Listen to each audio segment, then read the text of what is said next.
नमस्कार. स्वस्थ भारत या कार्यक्रमामध्ये आपणा सगळ्यांचं मनपूर्वक स्वागत.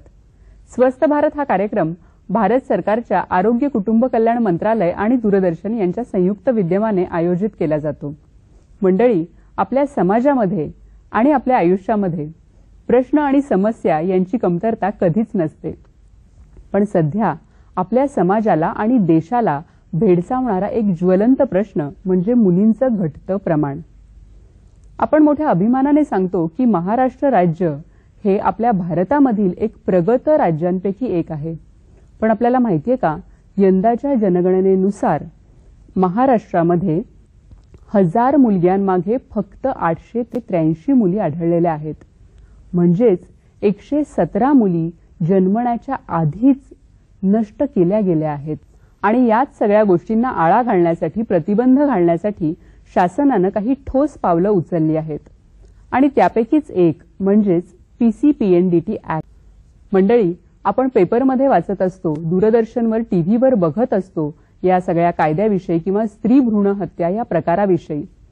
पण नक्की हा कायदा म्हणजे काय आहे याचं सखोल ज्ञान आपल्यापैकी बहुतेक कुणालाच नसतं. आणि त्यासाठी आज आपण आपल्या स्टुडिओमध्ये आमंत्रित केलंय डॉक्टर BS कांबळे यांना. नमस्कार सर. नमस्कार. स्वस्थ भारतमध्ये आपलं मनपूर्वक स्वागत. डॉक्टर BS कांबळे हे औंध रुग्णालयात आउटरीच RMO म्हणून कार्यरत आहेत. त्याचप्रमाणे PCPNDTचे ते नोडल हेड आहेत.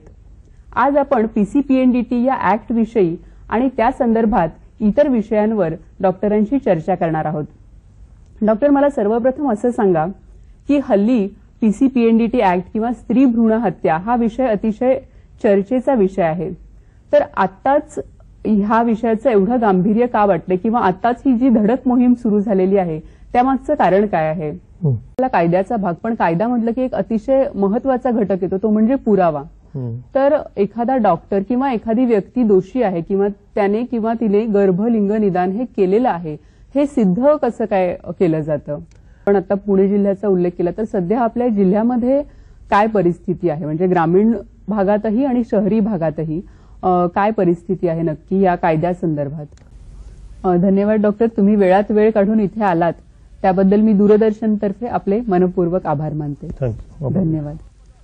आज आपण PCPNDT ऍक्ट विषयी सखोल माहिती करून घेतलेली आहे.